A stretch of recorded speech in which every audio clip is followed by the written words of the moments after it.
Here we have a resistor. We'll start by connecting it to a power source, and then we'll use a voltmeter to read the voltage. From this we get 8.94 volts, but when we switch the positions of the leads, we get a negative reading. Perhaps you've tried this experiment yourself and thought the negative sign was curious. When we place our leads on the resistor, we make a guess. Our guess is that the red lead, which is the positive lead, is touching the point of highest electric potential, and that the black lead, which is the negative lead, is touching the point of lowest electric potential. When we get a positive reading, our guess was correct, but when we get a negative reading, our guess was likely incorrect. We can then label the terminals of this resistor corresponding to the leads of our voltmeter. Now that we have our voltage references, let's talk about our current reference.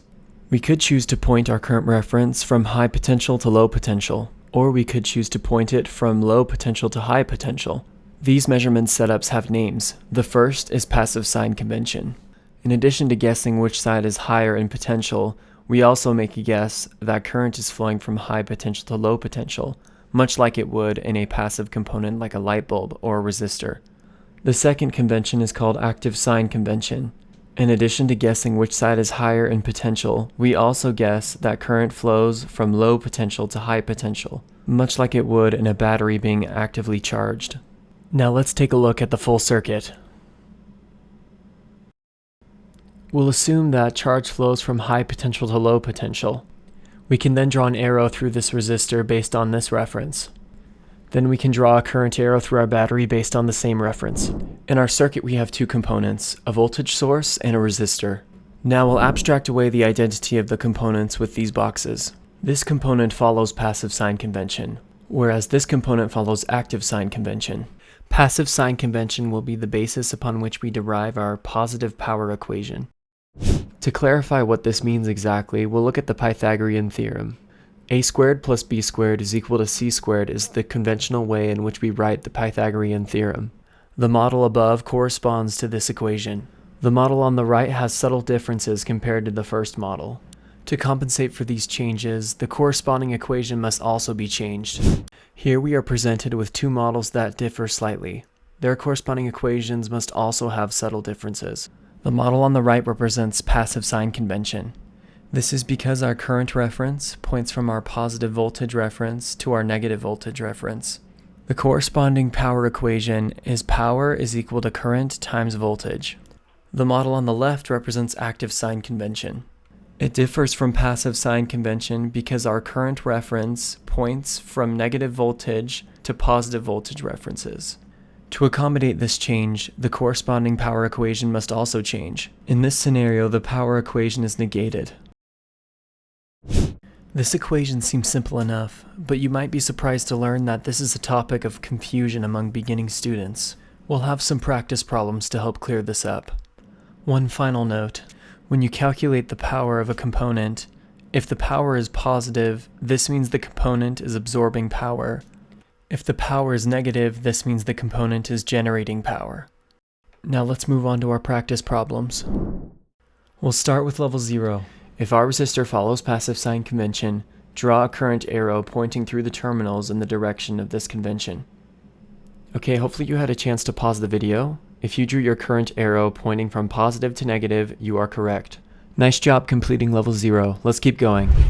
This time we've hidden the identity of the components using these boxes. The voltage reading from each of these components is negative.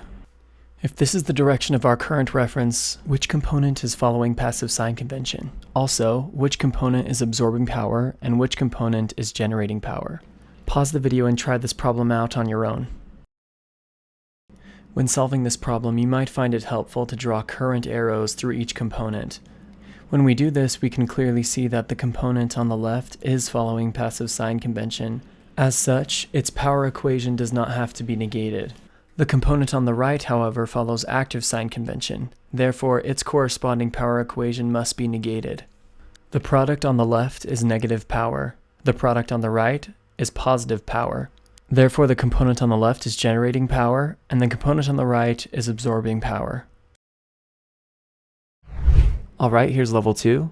This time there's a lot more going on, and the question will be, which of these circuits is not equivalent to the one below?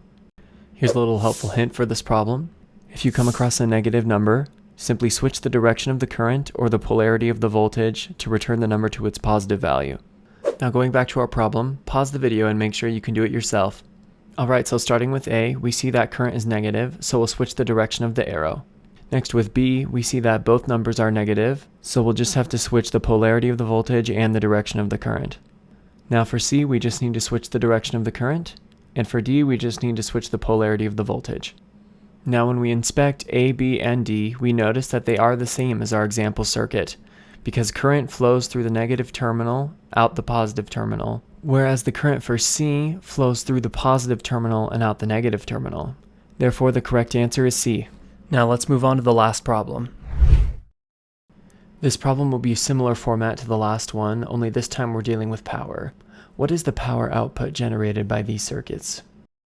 Alright, so starting with A, we have 3 amps times 5 volts. That will be 15 watts. We also see that current points from positive to negative. That means that our answer will be positive. So positive 15 watts is our final answer for A. Alright, now for B, we have negative 6 amps times negative 8 volts. This will give us 48 watts. But it's important to note that the current is pointing from negative to positive. That means that our answer will end up being negative. So negative 48 watts is our final answer for B. Alright, now for C, we have 2 amps times negative 9 volts. This will be negative 18 watts. And we notice that the current is pointing from positive to negative. And this means that our answer will retain its sign, giving us negative 18 watts as our final answer for C.